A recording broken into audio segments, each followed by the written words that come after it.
আসসালামু আলাইকুম প্রিয় দর্শক, কেমন আছেন? আশা করি সবই ভালো আছেন।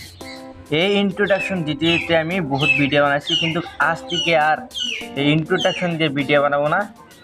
আজ থেকে আমার ভিডিওর ইন্ট্রোডাকশন হবে হাই নমস্কাৰ, welcome back to my YouTube channel blog. আজি ভিডিঅ'টো আৰম্ভ কৰোঁ। আজি মোৰ চেনেলৰ নামটো চেঞ্জ হৈছে, আপোনালোকে চাব গিয়াছুদ্দিন ব্লগ এণ্ড মটিভেশ্যন। আৰু মই এতিয়াৰ পৰা অসমীয়াত ভিডিঅ' বনাওঁ। আপোনালোকে ভিডিঅ' চাবলৈ ইণ্টাৰেষ্টেড কমেণ্ট বক্সত জনাব। আজি হ'ল 15 আগষ্ট, মানে 1947 চনৰ 15 আগষ্ট তাৰিখে আমাৰ দেশখন স্বাধীন হৈছিল। সেই উপলক্ষে আমি কি কৰোঁ? জাতীয় পতাকা উত্তোলন কৰোঁ। চ' এতিয়া মই গৈ আছোঁ জাতীয় পতাকা উত্তোলন কৰিবলৈ আমাৰ LP স্কুলখনত। বলকচোন আমি জাতীয় পতাকা উত্তোলন কৰোঁ। কোৱাচোন আজি কি? হাই কি দিৱস? স্বাধীনতা দিৱস।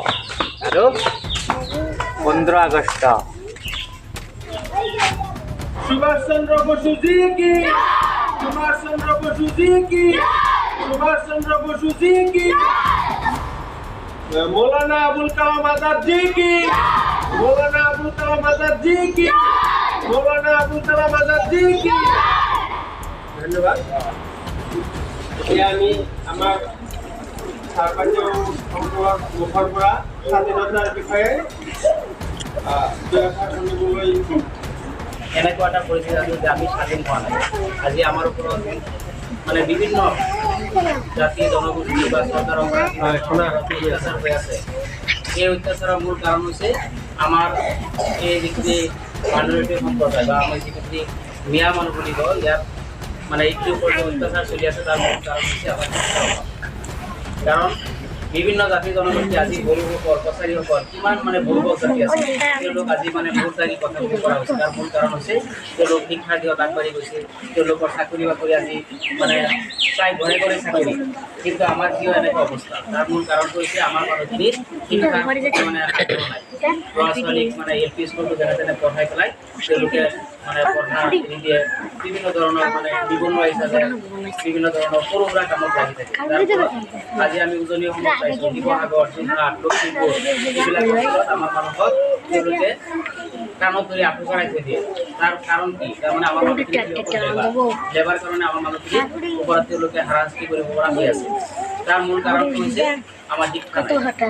কিছুমান মানুহ নিজৰ জিলাখনৰ বিষয়ে সোধে, নিজৰ জিলাৰ নাম নাজানে, ডিষ্ট্ৰিক্টৰ নাম নাজানে, ক'ত আহিছে সেইটো নাজানে। তাৰ মূল কাৰণ লিখা পঢ়া কৰা নাই। লিখা পঢ়া নকৰাৰ কাৰণে তেওঁলোকে অসমখনৰ বিষয়ে একো জ্ঞানে নাই, ভাৰতবৰ্ষৰ বিষয়ে একো জ্ঞান নাই। যাৰ বাবে তেওঁলোকক কি কৈ আছে আজি বাংলাদেশ। গতিকে যদি আমি স্বাধীনতা আচলতে পাব বিচাৰোঁ, তেতিয়াহ'লে আমাৰ শিক্ষাৰ দৰকাৰ আছে। শিক্ষা অবিহনে আমাৰ স্বাধীনতা কেতিয়াও আহিব নোৱাৰে। কাৰণ আজি যদি আমি ইংৰাজসকলে যেনেকৈ অত্যাচাৰ কৰিছিল, সেই অত্যাচাৰ আজি আমি ভোগ কৰি আছোঁ। গতিকে আমাৰ ইয়াতে অভিভাৱকসকল উপস্থিত আছে। মই তেওঁলোকক এটাই অনুৰোধ জনাওঁ যে আপোনালোকৰ ল'ৰা ছোৱালীক ভাত শিক্ষিত কৰক, তেতিয়াহে আমাৰ হাত দাঙি মানে কিবা এটা কথা ক'ব নোৱাৰে। গতিকে এইখিনি এইটোৱে মোৰ মানে কিন্তু শিক্ষা অবিহনে যে স্বাধীনতা নাই, এই কথাটো আমি আজি চাই আমাৰ ওপৰত। আসসালামু আলাইকুম প্ৰিয় দেশবাসী, আজি হ'ল 15 আগষ্ট, স্বাধীনতা দিৱস। 1947 চনৰ 15 আগষ্ট তাৰিখে আমাৰ দেশ ভাৰতবৰ্ষ স্বাধীন হৈছে। এই স্বাধীনতাৰ আঁৰত বহুত কথা লুকাই আছে। এই দেশৰ বাবে বহুত সংগ্ৰামীসকলে তেওঁলোকৰ জীৱন উৎসৰ্গা কৰিছে, যেনে পণ্ডিত জৱাহৰলাল নেহৰু, সুভাষ চন্দ্ৰ বসু, বাল গংগাধৰ তিলক ইত্যাদি। 78 বছৰ আমাৰ দেশ অতিক্ৰম কৰি 79 বছৰত ভৰি দিছে। ইয়ানিকি আমি 79তম স্বাধীনতা দিৱস আদি উদযাপন কৰি আহিলোঁ আমাৰ LP স্কুলত। সেই ছাৰসকলে যিখিনি ভাষণ দিছে, সেইখিনিও আপোনালোকে এই ভিডিঅ'ৰ জৰিয়তে লাভ কৰিব। 1947 চনৰ 15 আগষ্ট তাৰিখে আমাৰ দেশটো স্বাধীন হৈছে, কিন্তু তাৰ আগত আমাৰ দেশটো ইংৰাজৰ হাতত আছিল। ইংৰাজে আমাক বহুত টৰ্চাৰ কৰিছিল। যেনেকুৱা উদাহৰণস্বৰূপ যেনেকুৱা আমি খেতি এটা কৰিলে সেই খেতিৰ কৰ লৈছিল, খেতিত যদি শস্য নহৈছিল তথাপি সিহঁতক খাজনা বা কৰ দিব লাগিছিল, আৰু খেতি এটা কৰিলে তেওঁলোকৰ নিৰ্ধাৰিত দামতহে বিক্ৰী কৰিব লাগিছিল। বহুত টৰ্চাৰ কৰিছে সিহঁতে আমাক। আৰু আগতে ৰজাৰ শাসন আছিল। এতিয়া 1947 চনৰ 15 আগষ্ট দিনৰ পৰা ভাৰতবৰ্ষ স্বাধীন হৈছে, আৰু স্বাধীন ভাৰতৰ প্ৰথম প্ৰধানমন্ত্ৰীৰ নাম হৈছে জৱাহৰলাল নেহেৰু।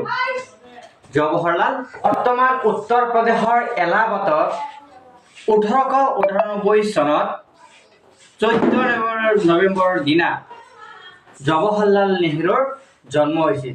তেওঁৰ পিতৃ আছিল মতিলাল নেহেৰু, তেওঁৰ মাতৃ আছিল স্বৰূপৰাণী নেহেৰু। দেশৰ মানুহে জৱাহৰলাল নেহেৰুক চাচা নেহেৰু বুলি সম্বোধন কৰিছিল। স্বাধীন হোৱাৰ পিছৰ পৰা 1964 চনত জৱাহৰলাল নেহেৰুৰ মৃত্যুৰ আগ মুহূৰ্তলৈকে 17 বছৰ কাল স্বাধীন ভাৰতৰ প্ৰথম প্ৰধানমন্ত্ৰী হিচাপে কাৰ্যনিৰ্বাহ কৰিছিল। জৱাহৰলাল নেহেৰুৰ বিখ্যাত বাণী